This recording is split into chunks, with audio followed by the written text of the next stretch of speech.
की आपण चांगलं समाजामध्ये राहायचं. पूर्वीची लोकं काय म्हणजे माझं नेहमीच असं म्हणणं आहे, की आपलं बालपण काही वाईट नाही गेलंय. आई-वडिलांनी आपल्याला आपलं कौतुक नाही केलं, आपल्याला वाटेल तसं मारलं म्हणजे भांडले, मारलं किंवा आपल्याला 2 थोबडवलं. तर आपलं वाईट नाही गेलंय ना आयुष्य. आपण त्यातनं तावून चुलाकून निघालोय.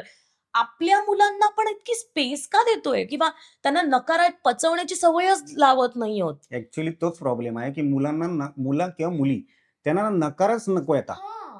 म्हणजे आमच्याकडे किस्सा असा घडला माझ्याच एरियात एका मुलाचा, की आज सायकल देणार नाही तुला, असं सांगितलं त्याने आत्महत्या केली.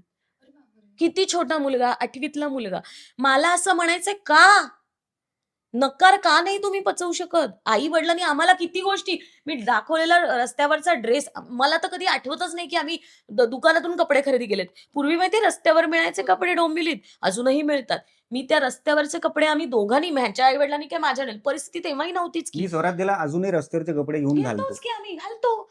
आणि का नाही घालायचे? त्यालाही सांगितलेलं आहे ही 1800 ची गोष्ट. पॅन्ट लहान मुलांची पण मिळते आणि मोठ्यांचीही मिळते. 1800 ची पॅन्ट 2 महिन्यात होणार नाहीये त्या पोराला. मग ती मी कशाला दुसऱ्याची मॉलमधली घ्यायची ना? पैसे फुकटच आहेत ते. आणि ह्याची किंमत मुलांना आत्ताच समजवली त्यालाही पाहिजे. सांगितलेलं असतं. तो पण गोष्टी मागतो माझ्याकडे स्वराज्य. स्वराज्य थांब जरा. आत्ता बाबाचं काम चालू नाहीये. असं मीही त्याला सांगतो, की हां, थांब जरा बाबाचा पगार व्हायचा. परिस्थितीची हे जाणीव मुलांना करून व्हायलाच देणं. पाहिजे. मुलांना घरात काय चाललंय, मी मागतो ते मला मिळतात सगळ्या गोष्टी, असं नाही होणार.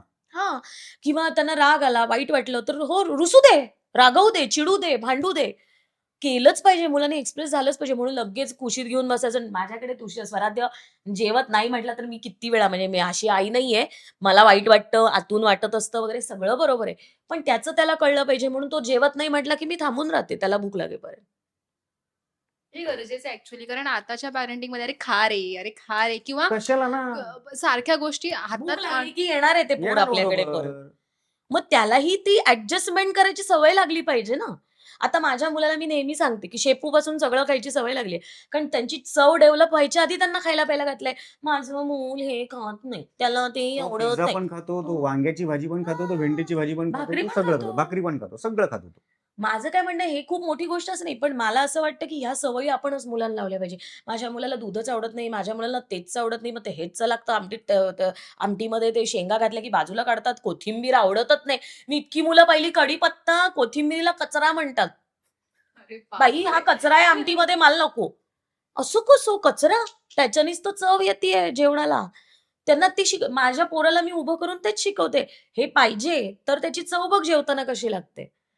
म्हणजे माझं म्हणणं काय ह्या गोष्टी आपणच नाही मुलांना हां, म्हणजे शिकवल्या पाहिजे. आई-वडिलांकडूनच ह्या गोष्टी बेसिकली जायला पाहिजेत, की बाबा मुलांची लग्न कुठल्या वयामध्ये करून द्यावी किंवा कुठल्यावर त्याला एक अटींचं पण लिमिटेशन हवं, हां. माझं म्हणणं आहे. सगळ्या गोष्टी तुम्ही पैशात नका मोजू. आणि त्या मग काय मुलीचे होतं संस्कार माहितीये? बघा, त्या मुलाचे संस्कार बघा, ते घरदार कसं आहे ते बघा आणि मग तुम्ही वेळीच डिसिजन घ्या. शेवटी वय गेलं ना, की मग ॲडजस्टमेंटवर येतात. हां, मग शेवटी होतं तेच ना. आता मग मिळेल ती, असं नसतं. मिळेल ती किंवा मिळेल तो. हां, असं नाही होत चालत ना.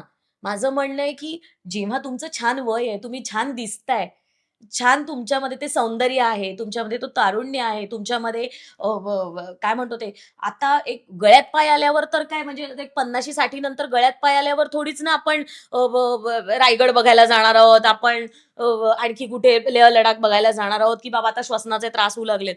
50शी नंतर लग्न करून फायदा काय त्या 40शी नंतर? 20-25, 25शी मध्ये लग्न करा. छान सगळं उपभोगा. स्ट्रगल तुम्हालाही कळू दे.